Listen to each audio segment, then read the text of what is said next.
الحمد لله رب العالمين، الصلاة والسلام على نبينا أشرف المرسلين وعلى آله وأصحابه أجمعين. أما بعد، فقد قال الله تعالى في القرآن الكريم: أعوذ بالله من الشيطان الرجيم، بسم الله الرحمن الرحيم. وما هذه الحياة الدنيا إلا لهو ولعب وإن الدار الآخرة لهي الحيوان لو كانوا يعلمون. صدق الله العلي. وقال نبينا صلى الله عليه وسلم: الدنيا سجن المؤمنين وجنة الكافرين، أو كما قال نبينا صلى الله عليه وسلم. رب اشرح لي صدري ويسر لي أمري واحلل عقدة من لساني يفقهوا قولي. سبحانك لا علم لنا إلا ما علمتنا إنك أنت العليم الحكيم. படைத்தாளுகின்ற ரப்புல் ஆலமீன் எங்களுக்கு மார்க்க கல்வி ஞானத்தை பரிபூர்ணமாக தந்து அதன்படி நல்ல முறையில் வாழ்ந்து உன்னுடைய திருப்பொருத்தத்தை பெறுவதற்கும் பெருமானார் ஸல்லல்லாஹு அலைஹி வஸல்லம் அவர்களை நினைவிலும் கனவிலும் லிகாவில் பெறுவதற்கும் எங்களுக்கு நீ கிருபை செய்வாயாக. இரட்சகனே, எதை நாங்கள் பேசுகின்றோமோ, எதை நாங்கள் கேட்கின்றோமோ, அதனை எங்களுக்கு இம்மையிலேயும் மறுமையிலேயும் பிரயோஜனமுடையதாக ஆக்கி வைப்பாயாக என்று உன்னிடத்திலே துஆ கேட்டவனாக. கண்ணியத்திற்குரிய அல்லாஹுவின் நல்லடியார்களே, அஸ்ஸலாமு அலைக்கும் வரஹ்மத்துல்லாஹி வபரகாத்துஹு.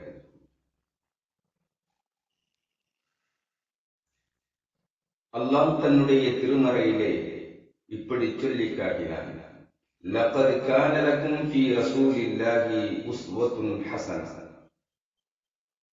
இறை தூதர்களான அல்லாஹ் தஆலாவுடைய ரசூல்மார்களுடைய வாழ்க்கையிலே உங்களுக்கு பல அழகிய முன்மாதிரிகள் இருக்கின்றது என்று அல்லாஹ் தஆலா தெளிவாக கூறியிருக்கிறார். ஆனால் நாம் நம்முடைய ரசூல்மார்களுடைய வாழ்க்கையினுடைய தெளிவுரைகளை, வாழ்க்கையினுடைய அம்சங்களை பற்றி ஆராயாதவர்களாக நாம் எதையோ சிந்தித்துக் கொண்டு நம்முடைய வாழ்க்கையிலே மிகப்பெரிய குழப்பத்திலே நாம் வாழ்ந்து கொண்டிருக்கின்றோம். நிம்மதியற்றவர்களாக, சஞ்சலமுற்றவர்களாக, மன துயரத்தோடு ஒவ்வொரு காரியத்திலேயும் தடுமாறியவர்களாக நாம் இருக்கின்றோம். அன்பிற்குரிய அல்லாஹுவின் நல்லடியார்களே, பெருமானார் ஸல்லல்லாஹு அலைஹி வஸல்லம் பிறப்பிலிருந்து, அவர்கள் குழந்தை பருவத்திலிருந்து அடுத்த சிறு வயதிலே அவருடைய வாழ்க்கையினுடைய முன்மாதிரியாக ஒரு சின்ன சம்பவத்தை நாம் நினைவு கூறுவோம். கஅபாவிலே ரசூல் ஸல்லல்லாஹு அலைஹி வஸல்லம் அவர்களுடைய பாட்டனாரான அப்துல் முத்தலிப் அவர்கள் அமர்ந்து தங்களுடைய பிள்ளைகளோடு, தங்களுடைய உறவினர்களோடு உட்கார்ந்து அமர்ந்து பேசக்கூடிய, கலந்துரையாடக்கூடிய, பல சம்பவத்தை நினைவு கூறக்கூடிய ஒரு இடம் இருக்கிறது. அந்த இடத்திலே அமர்கின்ற பொழுது அவர்களுடைய குழந்தைகள், பேரர்கள் மற்றும் அவர்களுடைய குடும்பத்தினர்கள் அமர்வதற்கென்று ஒரு இடம், அபூ தாலிப் அவர்கள் அப்துல் முத்தலிப் அவர்கள் அமர்வதற்கென்று ஒரு இடம் இருக்கின்றது. அந்த அப்துல் முத்தலிப் அவர்கள் அமர்கின்ற இடத்தை விட்டுவிட்டு மற்ற இடங்கள் சுற்றி அவர்களுடைய உறவினர்கள் எல்லாம், அவர்களுடைய குழந்தைகள் எல்லாம் அமர்ந்து விடுவார்கள். அவ்வாறு அமர்கின்ற பொழுது ரசூல் ஸல்லல்லாஹு அலைஹி வஸல்லம் அவர்கள் குழந்தை பருவத்திலே, சிறு வயதிலே வருகின்ற பொழுது அந்த அந்த தன்னுடைய பாட்டனார் அப்துல் முத்தலிப் அவர்கள் அமர்கின்ற இடத்திலே அமர்வார்கள். இதை பார்த்த மற்ற சிறுவர்கள், குழந்தைகள் எல்லாம் இங்கே உட்கார, இங்க நம்மளுடைய பாட்டனார் உட்காரணும் அப்படின்னு சொல்லி அவர்களை அந்த இடத்தை விட்டு நகர்த்த சொல்லுவார்கள். இதை கண்ணுற்ற அப்துல் முத்தலிப் அவர்கள், குழந்தைகளே, முஹம்மதை நீங்கள் அந்த இடத்தை விட்டு அப்புறப்படுத்த வேண்டாம், அவர்கள் என்னுடைய இடத்திலேயே அமரட்டும் என்று சொல்லிவிட்டு அப்துல் முத்தலிப் அவர்கள் பெருமானார் ஸல்லல்லாஹு அலைஹி வஸல்லம் அவர்களுக்கு பக்கத்துல வந்து உட்காருவாங்க. இப்பங்க ரசூல் ஸல்லல்லாஹு அலைஹி வஸல்லம் சிறு பருவத்திலே, சிறு குழந்தையாக, சிறு வயதுடைய பிள்ளையாக இருக்கின்றனர். அப்ப அப்துல் முத்தலிப் அவர்கள் பக்கத்துல உட்கார்ந்து ரசூல் ஸல்லல்லாஹு அலைஹி வஸல்லம் அவர்களுடைய முதுகை தட்டி கொடுத்தவர்களாக, தன்னோடு அணைத்தவர்களாக மற்றவர்களோடு உட்கார்ந்து கலந்துரையாடல் பண்ணுவார்கள். சம்பவங்களை, அழகான வரலாறுகளை, சம்பவங்களை சொல்லுவார்கள். அவர்களோடு நல்ல நட்புறவை ஏற்படுத்துவார்கள். தங்களுடைய மூதாதையர்களை பற்றிய உண்டான நல்ல விஷயங்களை எல்லாம் எடுத்து கூறுவார்கள். இது அந்த அரபியருடைய வழக்கம். இப்ப இதுல ரசூல் ஸல்லல்லாஹு அலைஹி வஸல்லம் அவர்கள் சிறு குழந்தையாக, சிறு பருவத்திலே அவர்களை வளர்க்க பொறுப்பேற்றுக் கொண்ட அப்துல் முத்தலிப் அவர்கள் குழந்தையான ரசூல் ஸல்லல்லாஹு அலைஹி வஸல்லம் அவர்களுக்கு எவ்வாறு வளர்ப்பிலே முக்கியத்துவம் கொடுத்தார்கள், எவ்வாறு அரவணைத்துக் கொண்டார்கள், எவ்வாறு காலங்களை, நேரங்களை அவர்களுக்காக, அவருடைய நல்ல வளர்ச்சிக்காக இவர்கள் செலவழித்தார்கள் என்பதை நாம் சிந்திக்க கடமைப்பட்டிருக்கின்றோம். இதுதான் இன்றைய நம்முடைய உஸ்வத்துல் ஹஸனா. ரசூல் ஸல்லல்லாஹு அலைஹி வஸல்லம் அவர்களுடைய சிறு பருவத்திலே அவர்கள் அவர்களுடைய பொறுப்பாளியான அப்துல் முத்தலிபிடத்திலே எவ்வாறு கண்ணும் கருத்துமாக வளர்க்கப்பட்டார்கள். இன்று நாம் நம்முடைய குழந்தைகளை எவ்வாறு கண்ணும் கருத்துமாக, நம்முடைய குழந்தைகளோடு அரவணைப்பாக, நம்முடைய குழந்தைகளோடு கலந்துரையாடல் பண்ணுவதாக, நம்முடைய குழந்தைகளோடு நம்முடைய மூதாதையருடைய வளமைகளை, மூதாதையருடைய நற்பண்புகளை கூறுபவர்களாக, மார்க்கத்தை கற்றுக் கொடுப்பவர்களாக நாம் நம்முடைய குழந்தைகளை, நாம் நம்முடைய பேரர்களை என்ன செய்கின்றோம் என்பதை நாம் சிந்திக்க கடமைப்பட்டிருக்கிறோம். அன்று அப்துல் முத்தலிப் அவர்கள் தங்களுடைய மகனுடைய பிள்ளையான முஹம்மது ஸல்லல்லாஹு அலைஹி வஸல்லம் அவர்களை சிறு பருவத்திலே எவ்வாறு அக்கறை கொண்டு வளர்த்திருக்கின்றார்கள் என்பதை நாம் சிந்திக்க கடமைப்பட்டிருக்கின்றோம். ஆனால் இன்று நாம் நம்முடைய குழந்தைகளை, நம்முடைய பேரர்களை, நம்முடைய அடுத்த தலைமுறையான சந்ததியர்களை நாம் எவ்வாறு உருவாக்கின்றோம், அதன் மீது நாம் எவ்வாறு கருத்து கொள்ளுகின்றோம், எவ்வாறு ஆர்வம் கொள்ளுகின்றோம் என்பதை பற்றி நாம் சிந்திக்க கடமைப்பட்டிருக்கிறோம். ஆனால் நாம் எதையோ தேடுகின்றோம், ஆனால் எதை பெற்றிருக்கின்றோம், எதை சிந்திக்கின்றோம் என்கின்ற பொழுது மிகவும் மனசுக்கு சங்கடத்தை கொடுக்கக்கூடியதாக இருக்கின்றது. அல்லாஹ் இந்த உலகத்தை பற்றி சொல்லுகின்ற பொழுது ஒமா ஹாதிஹில் ஹயாத்துத் துன்யா இல்லா லஹ்வும் வ லஅப், இந்த உலக வாழ்க்கை என்பது வீணான, விளையாட்டான ஒரு காரியமாகத்தான் இருக்கின்றது. ஆனால் நாளைய மறுமையுடைய வாழ்க்கை தான் லஹியல் ஹயவான், நிரந்தரமான நித்தியமான வாழ்க்கையாக இருக்கின்றது என்று அல்லாஹ் சொல்லி காட்டுகின்றான். அப்பொழுது நாம் நம்முடைய வாழ்க்கையிலே அடுத்த தலைமுறையினரை நாம் எவ்வாறு உருவாக்க வேண்டும், நம்முடைய அசல் நோக்கம் என்ன, நாளை மறுமையை எவ்வாறு நாம் சந்திக்க இருக்கின்றோம் என்ற சிந்தனை மறந்தவர்களாக நாம் இருக்கின்றோம். அன்பிற்குரிய அல்லாஹ்வின் நல்லடியார்களே, நாம் நமக்கு பின்னால் வருகின்ற அடுத்த தலைமுறையினர்களை, அடுத்த சந்ததியினர்களை எவ்வாறு நாம் உருவாக்க வேண்டும் என்பதை பெருமானார் ஸல்லல்லாஹு அலைஹி வஸல்லம் அவருடைய வாழ்க்கையிலே அவர்கள் சிறு பருவத்திலே இருக்கின்ற பொழுது அப்துல் முத்தலிப் அவர்கள் எவ்வாறு நடந்து கொண்டார்கள், அவர்களுக்கு பின்னால் அவர்கள் பெருமானார் ஸல்லல்லாஹு அலைஹி வஸல்லம் அவர்களுடைய பெரிய தகப்பனாரான, பெரிய தாவான அபூ தாலிப் அவர்கள் எவ்வாறு நடந்து கொண்டார்கள், என்பதை நாம் நம்முடைய மனதிலே பதிய வைத்துக் கொண்டு நம்முடைய அடுத்த தலைமுறையினரான நம்முடைய குழந்தைகளை நாம் செல்வதை வளர்க்க வேண்டும் என்பதை நாம் நம்முடைய மனதிலே நிலைநிறுத்திக் கொள்ள வேண்டும். ஆனால் இன்று ஒவ்வொருத்தருடைய பேசுவோமையானார், இதை பற்றி நாம் அவர்களுக்கு சொல்லுவோமையானார், ஒரே பிஸியா இருக்கு, நேரமே கிடைக்க மாட்டேங்குது, ஒரே பிஸி, ஒரே டென்ஷன். இன்றைய உலக வாழ்க்கையிலே எல்லோரிடத்திலேயும் பார்க்கப்படுகின்ற கேட்கப்படுகின்ற ஒரே வார்த்தை ஒரே பிஸி, நேரம் கிடைக்க மாட்டேங்குது. சரிங்க, அன்றிருந்தவர்களுக்கும் ஒரு நாளைக்கு 24 மணி நேரம் தான், இன்று இருக்கின்ற நமக்கும் ஒரு நாளைக்கு 24 மணி நேரம் தான். ஏன் அவங்களுக்கு அவ்வளவு நேரம் கிடைச்சிச்சு, நமக்கே நேரம் கிடைக்கல.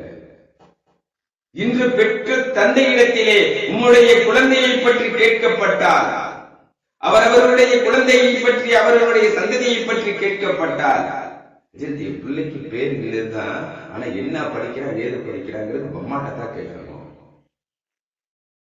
எப்படிங்க, தான் பெற்றெடுத்த தன்னுடைய குழந்தை, தான் பெற்றெடுத்த குழந்தைகளுடைய குழந்தை பேரர்களை பற்றி பெரியவரிடத்திலே கேட்கப்பட்டால் அவன் என்ன படிக்கிறான், என்ன ஓதுறான், எப்படி இருக்கிறாங்க, இந்த விஷயத்த அந்த அம்மாட்ட கேட்கணும்.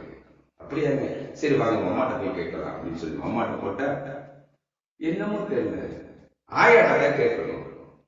அவங்கதான் பள்ளிக்கூடத்தை கூட்டிட்டு போறாங்க, பள்ளிக்கூடத்தை கொண்டு வர்றாங்க. அப்புறம் அங்க போனா டீச்சர்கிட்ட தான் கேட்கணும். அப்ப இந்த குழந்தைகளுக்கு யார்தான் பொறுப்புதாரி என்பதையே நாம் மறந்தவர்களாக நம்முடைய சிந்தனை எல்லாம் வேறொரு தோற்றத்திலே சென்று கொண்டிருக்கின்றது. அல்லாஹ் நம்மை காப்பாற்ற வேண்டும்.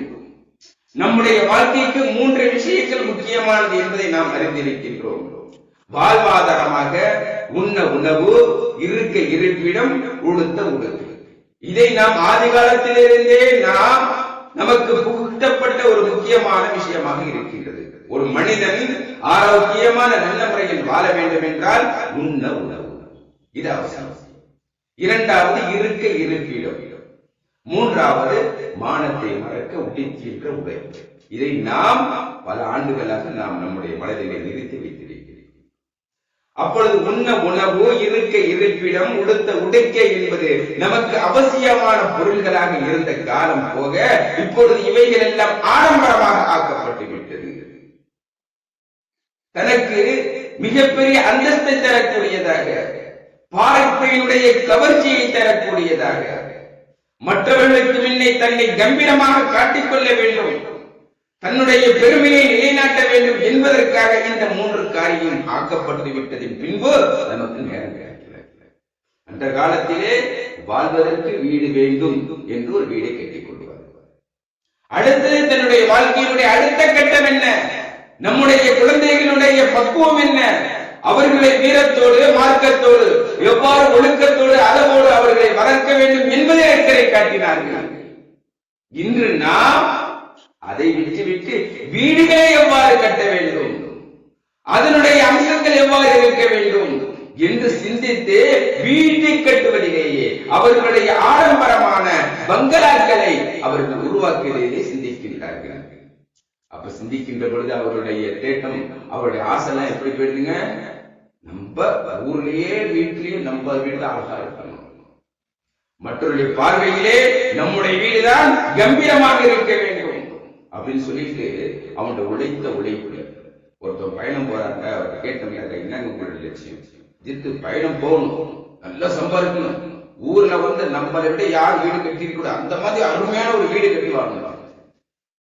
முடிச்சாங்க. அவருடைய எண்ணம் தன்னுடைய குழந்தைகளை பற்றியோ, தன்னுடைய குடும்பத்தார்களை பற்றியோ, தன்னுடைய மனைவிகள் பற்றியோ அவர்கள் சொன்னவராங்க, எடுத்து நல்ல அழகான வீடு இருக்க இருப்பிடம் தேவை. அந்த இருப்பிடம் இவன் இருப்பதற்கா, இவனை அந்த வீடு பாதுகாக்க வேண்டும் என்பதற்கா, அல்லது அந்த வீட்டை இவன் பாதுகாக்க வேண்டும் என்பதற்கா என்று தெரியவில்லை. ஆடம்பரமான வீடுகள், தான் உழைத்த 10 வருடமோ 15 வயதமோ 20 வருடமோ வெளிநாடுகளில் இருந்து கஷ்டப்பட்ட பொருளாதாரத்தை வீடுகளிலே கொண்டிருக்கிறார். அப்ப அவருடைய சிந்தனையில வீட்டுக்கு வந்துருது, எப்படி வீடு அலங்காரம் பண்ணுவது, எப்படி கட்டுவது, மற்றவர்கள் பார்வையை நம்மை பிரமிக்க வைக்கிறோம். அந்த சிந்தனைகளை கற்றாரு. ஒரு பட்ஜெட் போட்டு கொடுப்பாங்க, ஒரு 40 லட்சம், ஒரு 50 லட்சம், ஒரு கோடி. ஆனா கட்டி முடிக்கும் போது அவர் போட்ட பட்ஜெட்டுக்கு மேல பல மடங்கு உதவும். அப்ப இவருடைய பொருளாதாரத்தை தாண்டி போகின்ற பொழுது அல்லாஹ் காப்பாற்ற வேண்டும். எங்கேயாச்சும் பைனான்ஸ் வாங்குவோம், எங்கேயாச்சும் வட்டிக்கு வாங்குவோம் என்று வாங்கி அதை வீட்டை பூர்த்தி செய்கின்றார். அப்ப குடி போடுறதுக்காக பெரிய வளம் வச்சு எல்லாத்தையும் கூப்பிடும் பொழுது அவர்களுடைய நண்பர்களோ உறவினர்களோ இந்த வீட்டுல இந்த மாதிரி குறை இருக்குமாப்ல, என் ஃப்ரெண்ட் சூப்பரா கட்டி இருக்கிறான்னு சொல்லிட்டா இவருடைய மனசு அப்படியே ஒடிஞ்சு போயிடுச்சு. பல கோடிகளை போட்டு கட்டியிருப்பா, அதிலே ஒரு குறையை கண்டுபிடித்து ஒருவர் சொல்லிவிட்டால் இவருடைய மனசே ஒடிஞ்சு போயிடுச்சு. உடனே அதை எடுத்து வேற மாதிரி ஆக்கிருப்போம், வேற மாதிரி அமைப்படுத்தினாங்க. அப்ப இவருடைய சிந்தனை, இவருடைய உழைப்பு, இவருடைய நாட்டம் எல்லாம் முழுமையாக வீடை அலங்கரிக்க வேண்டும் என்பதிலேயே சென்று வருகின்றது. சரி, இவருக்கு இந்த வீடு எவ்வளவு நாளைக்கு வரும்?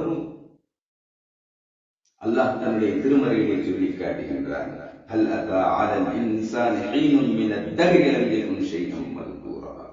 ஓ மனிதர்களே, நீங்கள் சில காலத்திற்கு முன்னால் எந்த ஒரு வஸ்துவாகவும் குறிப்பிட்டு சொல்லக்கூடிய எந்த பொருளாகவும் எந்த வஸ்துவாகவும் இல்லாமல் இருந்தீர்களே என்று அல்லாஹ் சொல்லி காட்டுகின்றான். நாம் சிந்திக்க கடமைப்பட்டு இருக்கின்றோம். ஒருவருக்கு 40 வயசு அப்படின்னு சொன்னா இந்த 40 வருஷத்துக்கு முன்னால் அவர் எப்படி இருந்தார்? அவர் தன்னை எப்படியாச்சும் அறிமுகப்படுத்திக்க முடியுமா, சொல்ல முடியுமா? ஒருத்தருக்கு 26 வயசு இருந்தாக்கா இந்த 26 வயதுக்கு முன்னால் அவர் எப்படி இருந்தார்? ஏதாச்சும் அவர் சொல்ல முடியுமா? நான் இப்படி இருந்தேன்.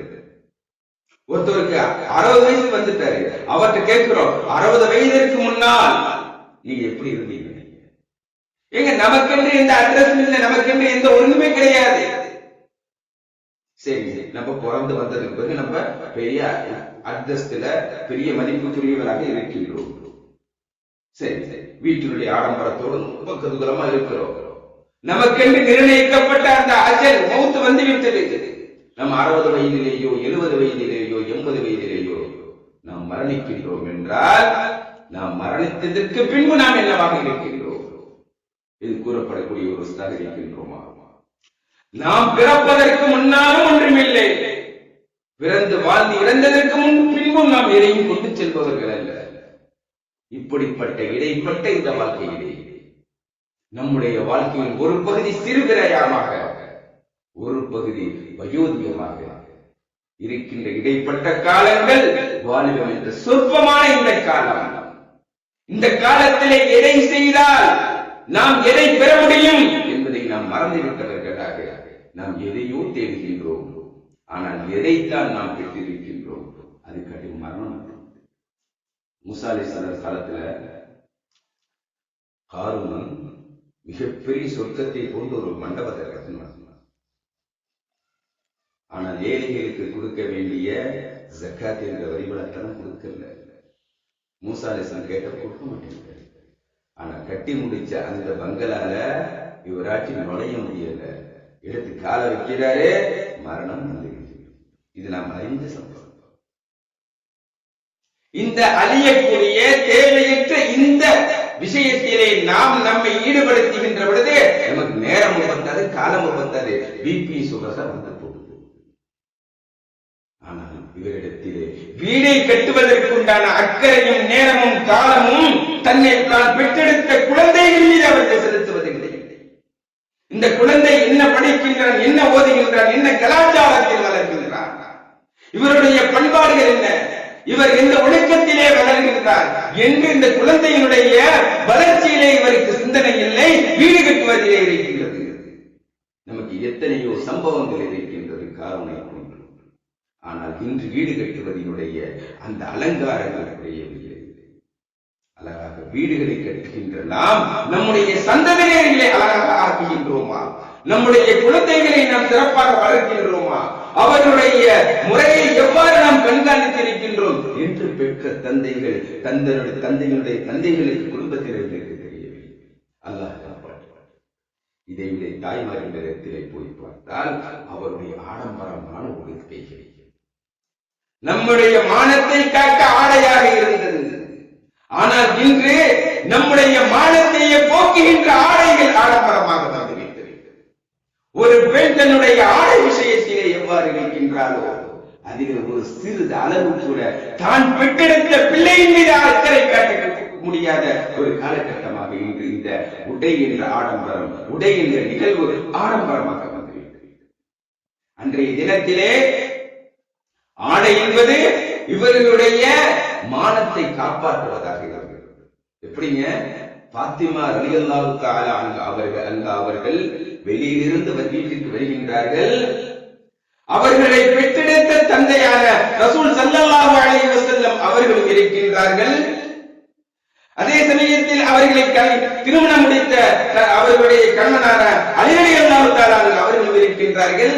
வெளியிலிருந்து பாத்திமா ரலியல்லாஹு தஆலா அன்ஹா அவர்கள் வீட்டுக்கு வருகின்றார்கள். இந்த இருவர்களினாலும் நம்முடைய வீட்டுக்கு செல்கின்றவர்கள் யார் என்று அவர்களுக்கு அடையாளம் தெரியவில்லை.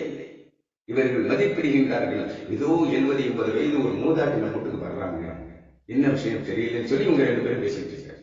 அப்ப அவர்களுடைய ஆடை அவர்களை பாதுகாத்தது, அவர்களுடைய அந்த அடக்கமான அந்த வாழ்க்கை, அவர்களுடைய அந்த ஆடை அவர்களுடைய மானவணக்கத்தை விட்டும் அவருடைய வெளியே அடையாளம் காட்டுவதை விட்டும் பாதுகாத்திருந்தது. இன்று அந்த ஆடைகளை வச்சு இது யார் யாரும் கண்டுபிடிச்சு அந்த ஆடை அவர்களை மேலும் அலங்காரப்படுத்தி, அந்த ஆடை அவர்களை அந்நிய ஆண்களுக்கு பார்வைக்கு இரையாக போகின்றது. இதுதான் இன்றைய நாகரிகமான ஆடையினுடைய ஆடம்பரமாக இருக்கிறது. இவ்வாறு தன்னுடைய ஆடை அலங்காரத்திற்கு செலவிடுகின்ற பெண்கள் நான் பெற்றெடுத்த குழந்தையினுடைய வளர்ச்சிக்காக, பண்பாட்டிற்காக, அந்த குழந்தையின் நாளை சமுதாயத்தினுடைய ஒரு மிகப்பெரிய அந்தஸ்துக்குரியவனாக நாளை மறுமையிலே அல்லாஹ் தஆலாவிடத்திலே நமக்காக துஆ செய்கின்ற நல்ல குழந்தையை நாம் பாதுகாத்தோமா, வளர்த்தோமா என்பதிலே அக்கறை இல்லாதவர்களாக இருக்கிறோம். அன்பிற்குரிய அல்லாஹ்வின் நல்லடியார்களே, மூன்றாவது விஷயமாக அவர்கள் உண்ணுகின்ற உணவுகளை பற்றி நாம் பார்க்கின்ற பொழுது பசிக்காக வந்த நேரங்கள் போக இப்பொழுது ஆடம்பரத்திற்காக, பெருமைக்காக உள்ள உணவு. ஏழைகள் அந்த உணவுடைய வாடையை கூட அறியாதவர்களாக, அதனுடைய ருசியை கூட தெரியாதவர்களாக இருப்பார்கள். ஆனால் இவர்கள் வைக்கின்ற இந்த விருந்துகளிலே பெருமைக்காக அதை தொட்டுவிட்டு எச்சிலை இலைகளிலே கொட்டுகின்ற பொழுது சாக்கடைகளிலேயும் குப்பை மேடுகளிலேயும் கிடைக்கின்ற அந்த உணவுகளை பார்க்கின்ற பொழுது அன்பிற்குரிய அல்லாஹ்வின் நல்லடியார்களே, நாம் உழைத்த உழைப்புகளின் மூலமாக வருகின்ற அந்த பொருளாதாரம் நம்மை சொர்க்கத்தின் பக்கம் அழைத்துச் செல்லுகின்றதா அல்லது நரகத்தின் பக்கம் செல்லுகின்றதா?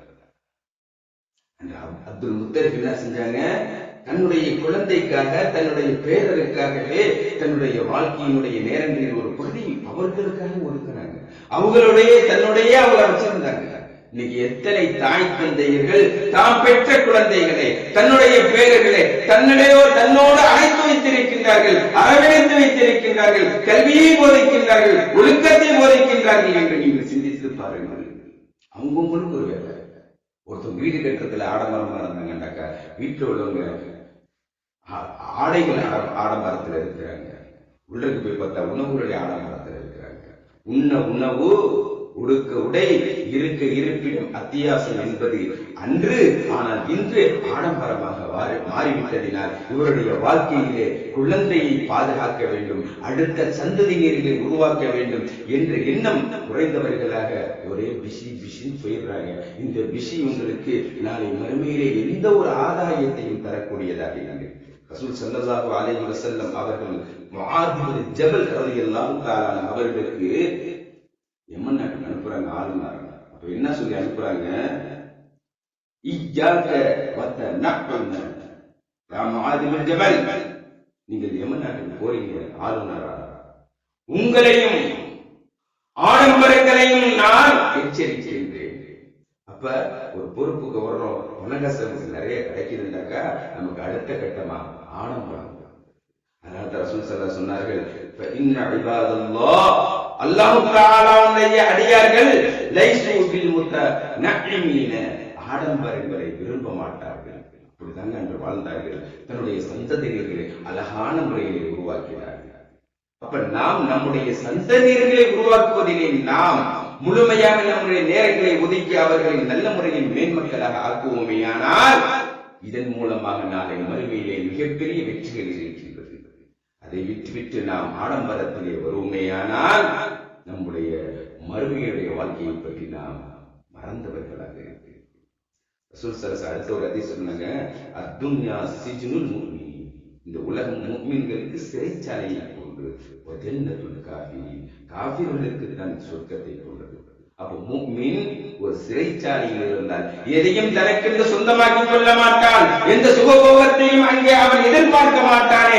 அதே போன்றதான் ஒரு முஃமின் இந்த உலகத்திலே அவனுக்கென்று எந்த பெரிய ஆடம்பரங்களையும் எந்த ஒரு சுகபோகங்களையும் அவன் தனக்காக ஆக்கிக் கொள்ள மாட்டான்.